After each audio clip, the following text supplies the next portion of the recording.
His spit hit my cheek when he screamed that no man was going to watch me throw kicks in a ring. I stood there, 22, tasting salt and copper on my split lip.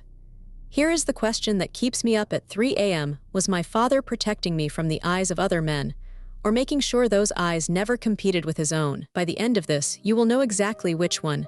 And I think you will feel sick. You have to understand the before. The long, empty before. David was a name on a birthday card, a deposit into a bank account, a 90-second phone call, clipped and already leaving. My early childhood smelled like his absence, like a hallway where a door stays shut. I learned to ride a bike, to swim, to skin my knees on gravel. None of it registered in his world. I was furniture, background noise in a life he lived somewhere else. Then I turned 14, and something in my body shifted. Hips widened. My chest changed shape under my shirts. I grew 3 inches in a summer, and my old clothes pulled tight across my shoulders. He noticed, not the way a parent notices a growth spurt. He noticed the way a man notices. The way his eyes tracked the new lines of me when I walked into a room. The way his conversation topics narrowed, sharpened, fixed on my collarbone, my waist, the new weight of my hips. And before you say anything, yes, I saw it. I was 14. You see everything at 14. You just do not have the language yet. The rules started within a month. He sat my sister and me at the kitchen table. His fingers drummed the wood. Tap, tap, tap. Rhythmic, patient, like a man appraising a property line. No pants outside the house, not jeans, not leggings, not track pants, skirts or dresses and the hemline below the knee, tops long enough to reach our knees. He said it flat. Administrative, like he was reading zoning regulations. My sister's fork stopped halfway to her mouth. I remember the sound of it clinking back down against the plate. The kitchen hummed with the refrigerator's low drone. Neither of us breathed for 4 full seconds. He knew the whole time. I did not understand that sentence then. I understand it now. He knew exactly what he was doing. He was building a perimeter, a fence, and the thing he was fencing in was not our modesty. It was my body. His to catalog, his to regulate, his to look at without competition. 8 years passed. 8 years of knee-length shirts in July heat. 8 years of skirts that caught on bicycle chains. 8 years of his gaze doing slow physical audits while he called it checking that I was dressed appropriately. My skin prickled every single time. The back of my neck heated up. My stomach clenched. But I told myself it was protection. Misguided, extreme, suffocating protection. But protection. Then came the kickboxing tournament. I had trained for 6 months. My knuckles were calloused raw. My shins carried purple bruises in neat rows. I was 22, 5'7", and I could throw a roundhouse that made the heavy bag groan on its chain. The tournament was 3 towns over. Registration was $45. I filled out the form at the kitchen counter while he read the newspaper 2 feet away. He snatched the paper from my hand before I could slide it into my bag. No, 1 syllable. Flat, final. I asked why. My voice came out small, which made me angry, which made me ask again, louder. He said there would be male judges. He said they would be watching me move, watching my body in motion. He said the word watching like it was a slur, like it was something done to me, not by me. His jaw worked. The tendons in his neck pulled tight as cables. I said, Dad, I train in front of men every week. It is fine. It is normal. He slammed his palm on the counter. The coffee mug jumped. Liquid sloshed over the rim and pooled around his knuckles. He did not notice. He leaned in close enough that I could smell the black coffee on his breath, bitter and hot, and he yelled. Not raised his voice.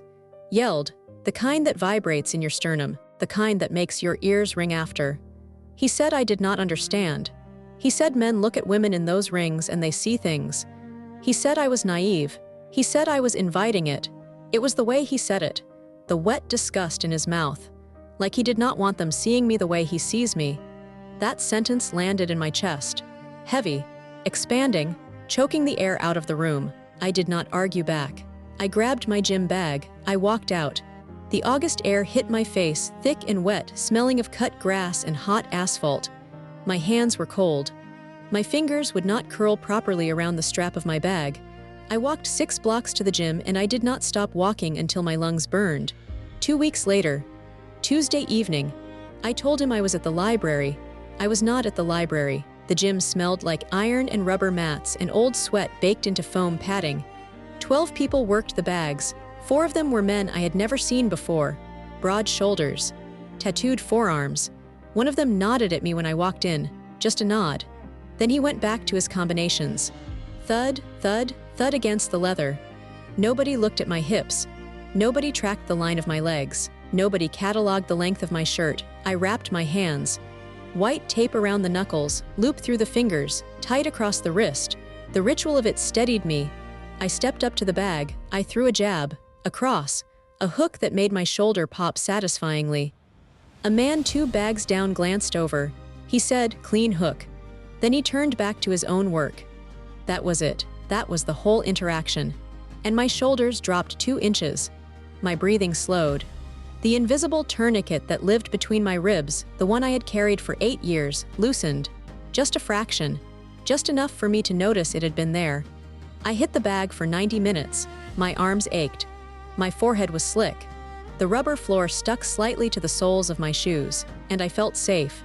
Surrounded by 6 strange men in a fluorescent-lit room that smelled like disinfectant and effort, I felt safe. Safer than I had ever felt under his roof. Safer than I had ever felt under his eyes. And that is the part I cannot forgive. Not him. I do not know yet if I can forgive him, but I cannot forgive the fact that I, Chloe, 22 years old, must seek comfort in the indifference of male strangers because the one man who was supposed to see me as his daughter sees me as something else. Something to monitor. Something to contain. Something to keep behind glass where only he is allowed to look. I drive home. The steering wheel is hot under my palms. The radio murmurs something I do not hear. I pull into the driveway and I see the kitchen light on. He is in there, waiting, checking. My hands go cold again. My throat tightens. I sit in the car for 4 minutes before I open the door. I want you to sit with this. I want you to ask yourself where the line is, where protection decays into possession, where a father's fear becomes a cage, because I have asked myself every night for 8 years, and the answer keeps changing. Tonight, the answer is this: a man who polices his daughter's body because he cannot stop looking at it is not protecting her from other men. He is removing the competition. I am 22.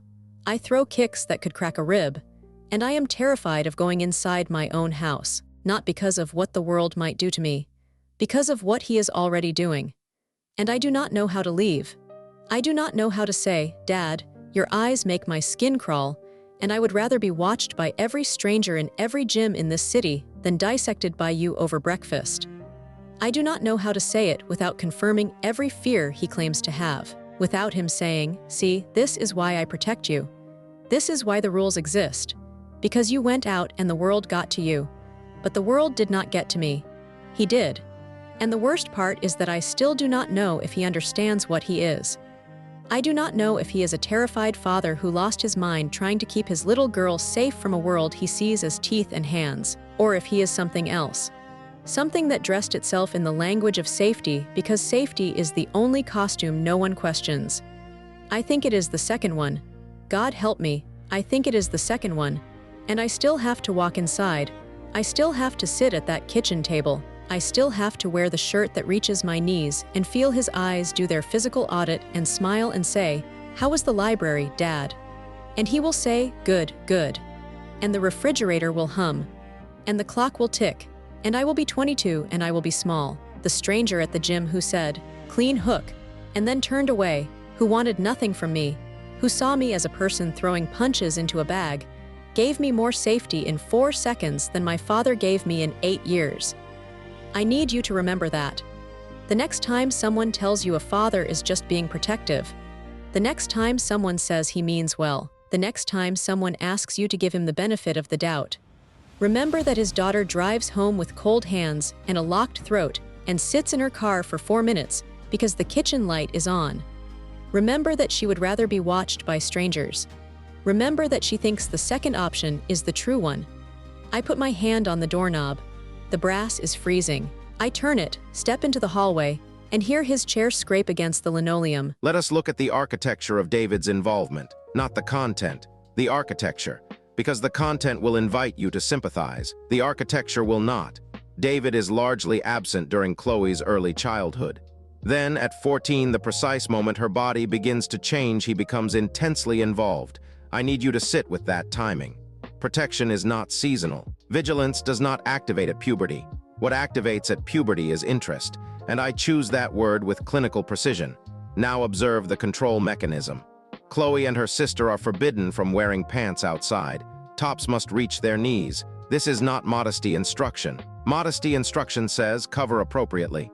This says, your body is a site I must manage. The clothing rules do not protect Chloe from being seen. They designate her body as a territory under single-party jurisdiction.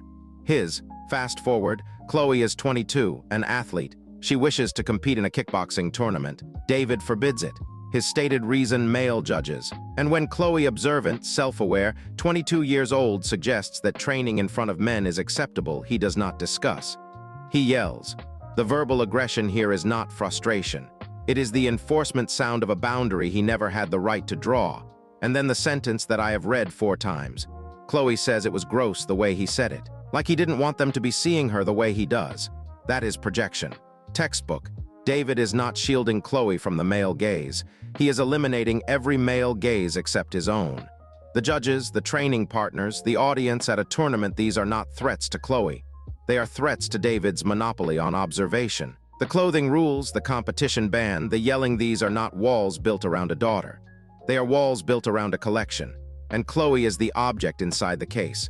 What Chloe discovers at the gym, training without his knowledge, is the diagnostic key. She feels more natural, more safe, around strangers, men she has never met. The presence of unknown males is less threatening to her nervous system than the dissecting gaze of her own father. That is not a daughter being dramatic. That is a nervous system reporting accurately on a predator it has been trained to call a guardian. Chloe is 22, athletic, observant, self-aware, and she is hiding her own training sessions from her father like a teenager sneaking out after curfew. I want you to understand why she does not simply walk away. David was absent in her early childhood. Then he arrived intensely, overwhelmingly at 14. That oscillation between absence and suffocating presence is intermittent reinforcement. It is the same mechanism that keeps a person checking a phone that rarely rings. The nervous system bonds not to consistent care, but to unpredictable care. Chloe's attachment system was wired in the gap between a father who was not there and a father who suddenly could not look away. You do not sever that wire with logic.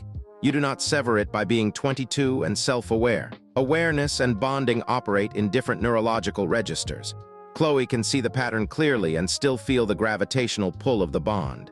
That is not weakness. That is how attachment trauma functions. The mind names the poison. The body still reaches for the hand that offered it. Her preference for the presence of male strangers over her father's gaze is not confusion. It is the most rational data point in this entire story. Strangers look at her and see a person. David looks at her and sees something he is managing. Chloe's revulsion is not an overreaction.